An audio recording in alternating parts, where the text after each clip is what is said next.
तो सुर्खियों के बाद मातृभूमि में आगे बढ़ते हैं। इस समय की बड़ी खबर आपको बताते हैं। रूस यूक्रेन युद्ध का आज 33वां दिन है। युद्ध रोकने के लिए आज तुर्की में दोनों देशों की बातचीत भी होने वाली है, लेकिन उससे पहले बड़ी खबर ये आ रही है कि यूक्रेन के राष्ट्रपति के हवाले से ये बड़ी खबर। यूक्रेन के राष्ट्रपति जेलेंस्की ने कहा कि पुतिन से आमने सामने की बातचीत ही युद्ध रोक सकती है। साथ ही जेलेंस्की ने कहा है कि यूक्रेन तटस्थ रहने के लिए तैयार है। साथ ही वो रूस को सुरक्षा की गारंटी भी देना चाहते हैं।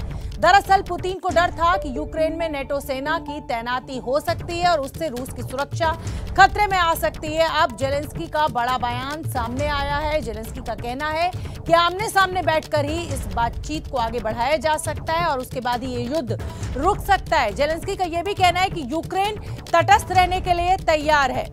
और मेरे सहयोगी मॉस्को से नीरज राजपूत ज्यादा जानकारी लिए हुए जुड़ रहे हैं।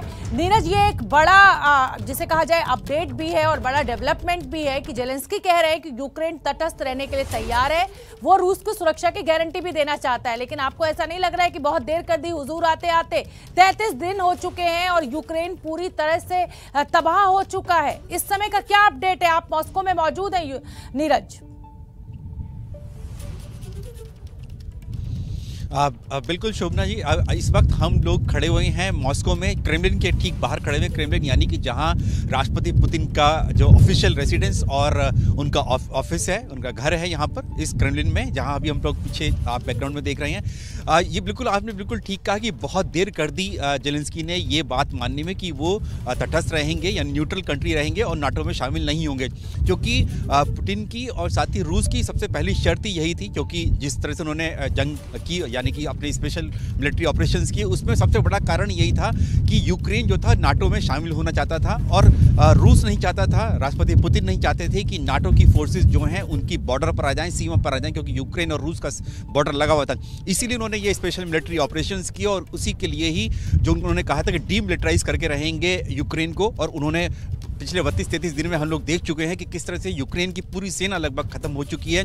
सैन्य ठिकाने उनके सारे खत्म हो चुके हैं, स्टोर्स उनके सारे खत्म हो चुके हैं, उनके टैंक्स या दूसरे फाइटर जेट्स भी। तो अगर ये बात पहले माननी जाती तो शायद हो सकता था कि हम लोग ये युद्ध नहीं देख सकते थे। लेकिन अगर वो अब ये मान रहे हैं तो माना जा सकता है कि जल्द ही, क्योंकि अब 28 से 30 तारीख के बीच में ये मीटिंग हो रही है, तो ऐसे समय में उनका कहना तो ये मान सकते हैं कि इस मीटिंग में 2-3 दिन के बाद आगे बढ़ सकते हैं दोनों देश, यानी कि शांति की तरफ बढ़ सकते हैं।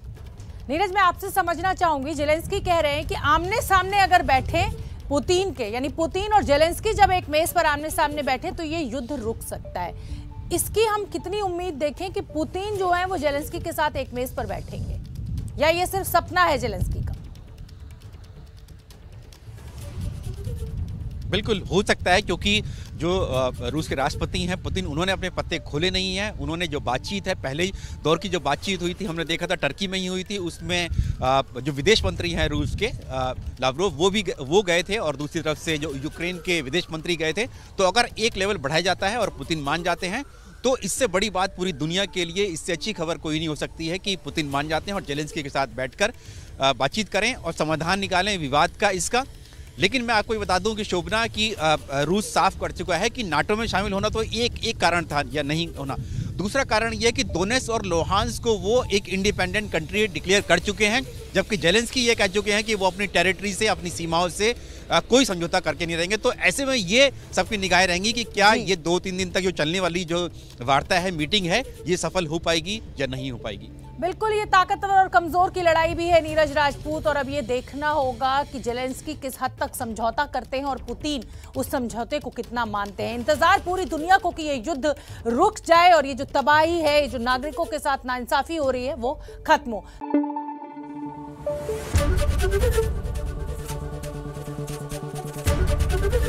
एबीपी न्यूज आपको रखे आगे।